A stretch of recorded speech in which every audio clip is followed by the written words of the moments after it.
নমস্কাৰ, এটা নতুন ভিডিঅ'লৈ আপোনালোকক পুনৰবাৰ স্বাগতম জনাইছোঁ। আশা কৰোঁ আপোনালোক সকলো ভালে কুশলে আছে আৰু আপোনালোকৰ আশীৰ্বাদত মই বৰ্তমান আজিৰ এই সময়লৈকে ভালে কুশলে আছোঁ।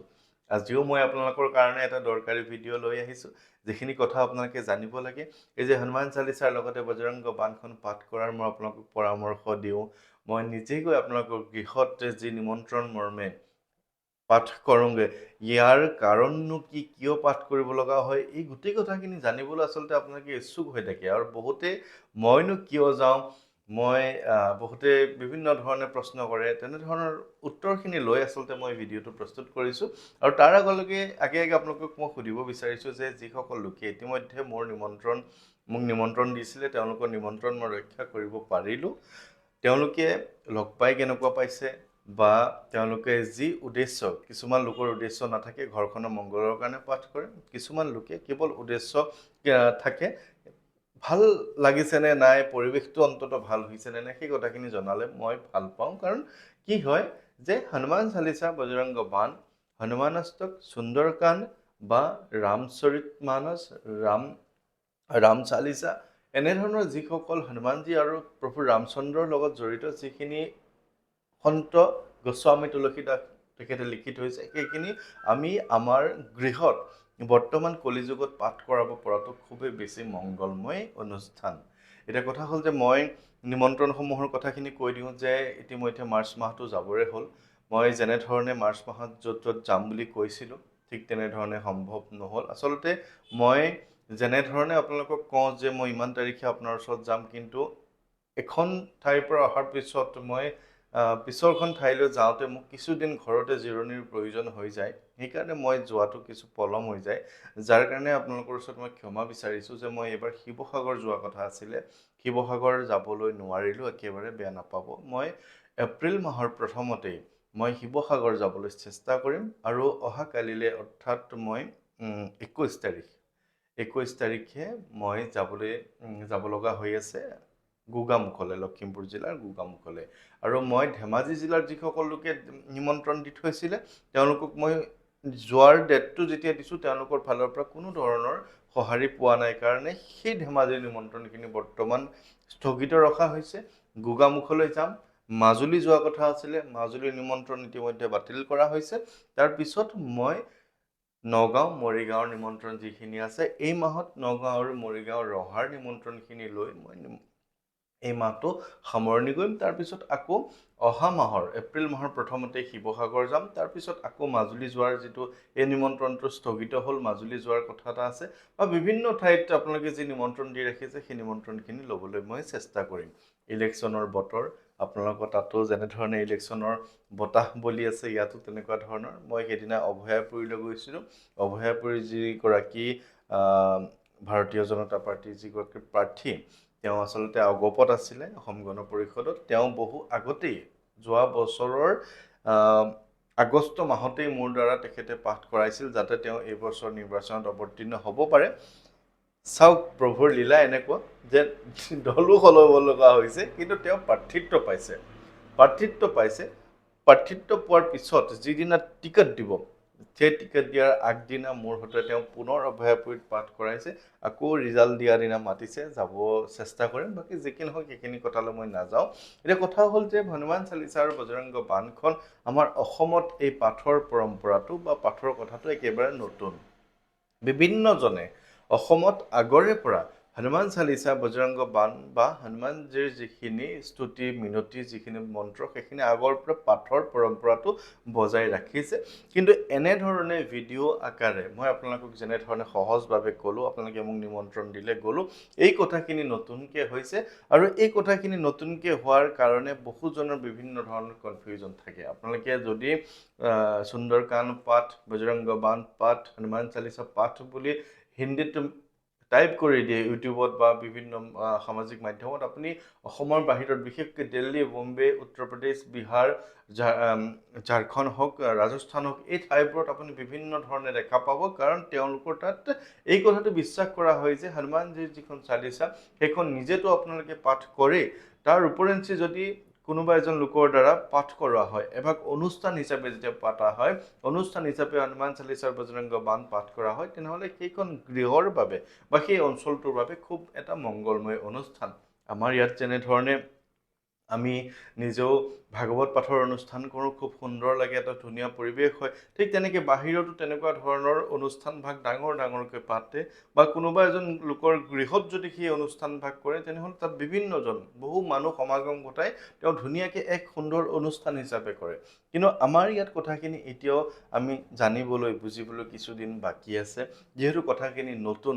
গতিকে আমাৰ ইয়াত এই কথাখিনি আগবাঢ়িব লগা হ'লে বা আমি ইয়াতে কথাখিনি ডাঙৰকৈ কৰিব লগা হ'লে আমাৰ কিছু সময় লাগিব। কাৰণ বজৰংগ বাণখনত এনে কিছুমান কথা লিখা আছে, যিবোৰ কথা আচলতে আমি যদি অসমীয়াত ভাঙনি কৰি ধুনীয়াকৈ ভাৱাৰ্থখিনি বুজিবলৈ চেষ্টা কৰোঁ, তেতিয়া আমাৰ বাবে অতি বেছি লাভদায়ক হয়, বা আমি বহুত কথাখিনি জানিবলৈ পাৰোঁ। যেনেকৈ জয় হনুমন্ত সন্ত হিতকাৰী, सुन लीजिए प्रभु अर्ज हमारी, जन के काज विलंब न कीजिए, आतुर दौरी महासुख दीजिए। हे प्रभु, हे हनुमान, जय हनुमान, जय हनुमान सন্ত হিতকাৰী, তোমায় জয় হোক। তুমি সন্তৰ হিতকাৰী মানে উপকাৰ কৰা, তুমি সন্ত কোন? যে সেই সময়ত সন্ত গোস্বামী তুলসীদাসে সেই বজৰংগ বাণ লিখিছিলে, তেওঁ সেই সময়ত সন্ত আছিলে। গতিকে তেওঁ নিজকে কথাখিনি কৈছে যে সন্ত হিতকাৰী, তুমি সন্তৰ উপকাৰ কৰিব পাৰা হিতকাৰী। सुन लीजिए प्रभु अर्ज हमारी, তুমি শুনা আমাৰ অৰজ মানে আবেদন নিবেদন, তুমি শুনা। জন কে কাজ বিলম্ব না कीजिए, তুমি আমাৰ যিটো কাম আমি তোমাক দিছোঁ, যিটো কাৰণে আমি তোমাক প্ৰাৰ্থনা কৰিছোঁ, বিলম্ব না कीजिए, বিলম্ব নকৰিবা। আতুৰ দৌৰি, তুমি আতুৰ হৈ, দৌৰি গৈ হ'লেও মহাসুখ দিজে, সুখৰ ওপৰত আহে মহাসুখ। গতিকে তাত কোৱা হৈছে যে হে হনুমান, তোমাৰ জয় হওক, তুমি সন্তৰ হিতকাৰী, তুমি আমাৰ আবেদন নিবেদনখিনি শুনা, তুমি আমাৰ কামটো বিলম্ব নকৰিবা, দৌৰি গৈ পৱন গতিত গৈ হ'লেও তুমি আমাৰ কামটো আতুৰ হৈ তুমি কৰি দিয়া। বিলম্ব না कीजिए, आतुर दौरी महासुख दीजिए, তুমি মহাসুখ দিয়া। গতিকে হনুমানজীৰ সন্মুখত এভাগ মূৰ্তি ৰাখি, এখন ফটো ৰাখি এনেধৰণে যেতিয়া তেখেতক আমি আবেদন নিবেদন কৰোঁ, তেওঁ খুব ভাল পায় আৰু তেওঁ আমাৰ কামখিনি কৰিবলৈ চেষ্টা কৰে। এতিয়া কথা হ'ল যে কিখিনি কাম কৰে, যে আমি ৰোগত পৰি আছোঁ, ৰোগৰ বাবে বিশেষকৈ তেওঁ অতি সোনকালে কাম কৰিবলৈ চেষ্টা কৰে। আৰু কথাটো এনেকুৱা যে উদ্দেশ্য, আমাৰ ইয়াত এতিয়া কথাবিলাক এনেকুৱা হয় যে কিবা এটা উদ্দেশ্য লৈছোঁ, যে আমাৰ ৰোগ হৈছে, আমি কোনোবা এজনক মাতিছোঁ, পাঠ কৰিছে, বা আমাৰ এতিয়া এনেকুৱা হৈ যায় যে ধাৰ হৈছে, ধাৰ মাৰিব নোৱাৰি এই অনুষ্ঠানভাগ কৰিছে যাতে ধাৰটো মৰি যায়। সেই কথাটো মই সদায় মানুহক কওঁ যে এইটো একদম মিছা কথা এটা। এইটো কথাত আপুনি ভাবিবই নালাগে যে আপোনাৰ ধাৰ লৈ আপুনি মাৰিব নোৱাৰি, বজৰংগ বাণ পাঠ কৰিলে আপোনাৰ ধাৰ মৰিব। এই কথাটোহে ক'ব বিচাৰিছোঁ যে আপোনাৰ যদি তেনেধৰণৰ সমস্যা আহিছে, ফাইনেন্সিয়েল ইছ্যু আছে, তেনেহ'লে আপুনি ভগৱানক প্ৰাৰ্থনা কৰিব পাৰে যাতে আপোনাৰ কৰ্মস্থান ভাল হওক, বা আপুনি ভাল কৰ্ম সংস্থাপন পায়, বা আপোনাৰ জীৱনত উন্নতি হয়, যাৰ দ্বাৰা উপাৰ্জনৰ দ্বাৰা আপুনি আপোনাৰ যিখিনি ধাৰ ঋণ হয় মাৰিব পাৰিব। গতিকে বাহিৰত নিজৰ ঘৰখনৰ, নিজৰ গাঁওখনৰ, নিজৰ অঞ্চলটোৰ কাৰণে শুভ অনুষ্ঠান, মংগলময় অনুষ্ঠান হিচাপে হনুমান চালিচা বজৰংগ বাণখন পাঠ কৰাই। ঠিক তেনেকৈ বহুজন লোকে এতিয়াও আমাৰ ইয়াতে কেনেধৰণে কৰিবলৈ লৈছে, বিভিন্ন ঠাইত গ'লে মই তেনেধৰণে পাঠ কৰোঁ, যে উদ্দেশ্য নাই, কিন্তু ভৱিষ্যতে যাতে কোনো ধৰণৰ বিপদ নাহক তাৰ কাৰণে এই শুভ অনুষ্ঠান ভাগ কৰা হয়। হনুমানজীৰ কৃপাত বজৰংগ বাণখন যদি আমি পাঠ কৰোঁ, আমাৰ শনি ৰাহু কেতুৰ পৰা ধৰি বিভিন্ন গ্ৰহগতিৰ সমস্যাবিলাক দূৰ হয়।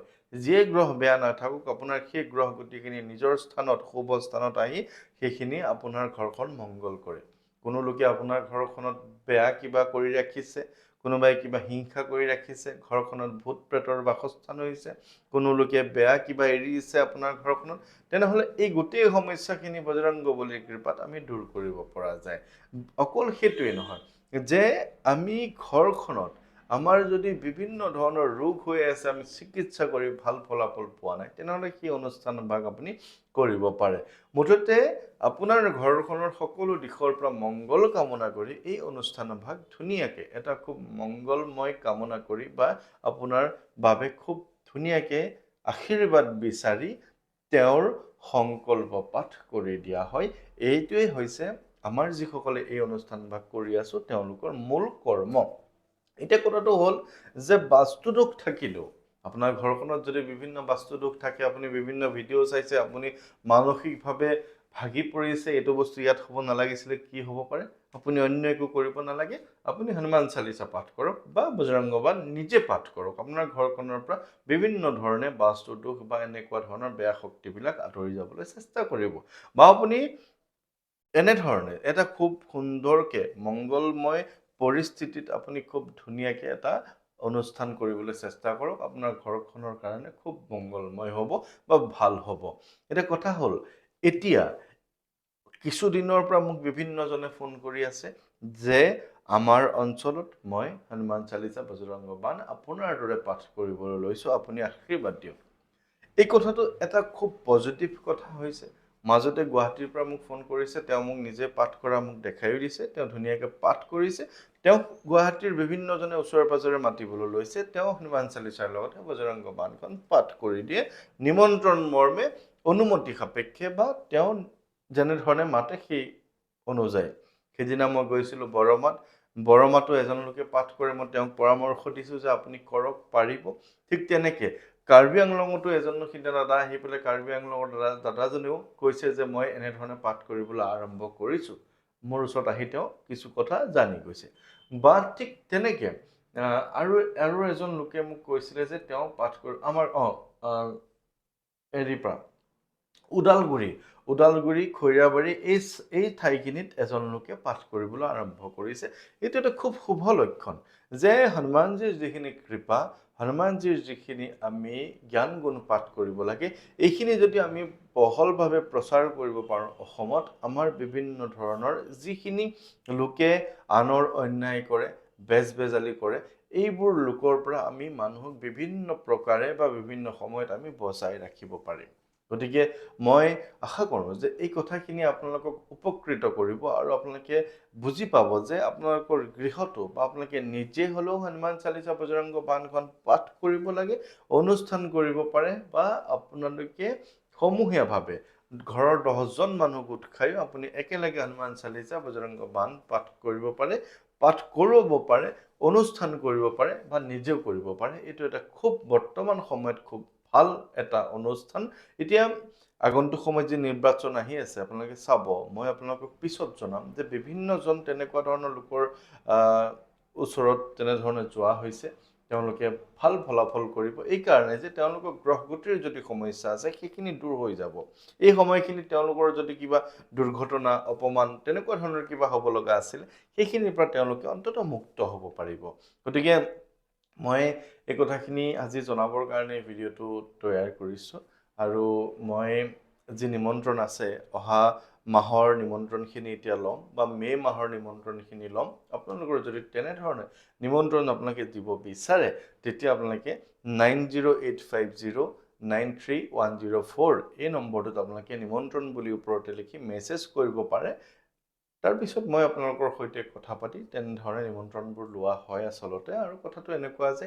100জন লোকৰ ভিতৰত 6জন 7জনৰহে নিমন্ত্ৰণ চালি জাৰি চাই কথা পাতি উদ্দেশ্য কি বা আপোনালোকৰ নিমন্ত্ৰণৰ ধৰণ নিমন্ত্ৰণৰ ভাষা এই গোটেইবোৰ চাইহে মই নিমন্ত্ৰণটো ৰক্ষা কৰোঁ গতিকে ভালে থাকিব আপোনালোক সকলোৰে মই কুশল মংগল কামনা কৰিছোঁ আৰু আজিৰ ভিডিঅ'টো ইমানতে সামৰিছোঁ ভালে থাকিব জয় শ্ৰী ৰাম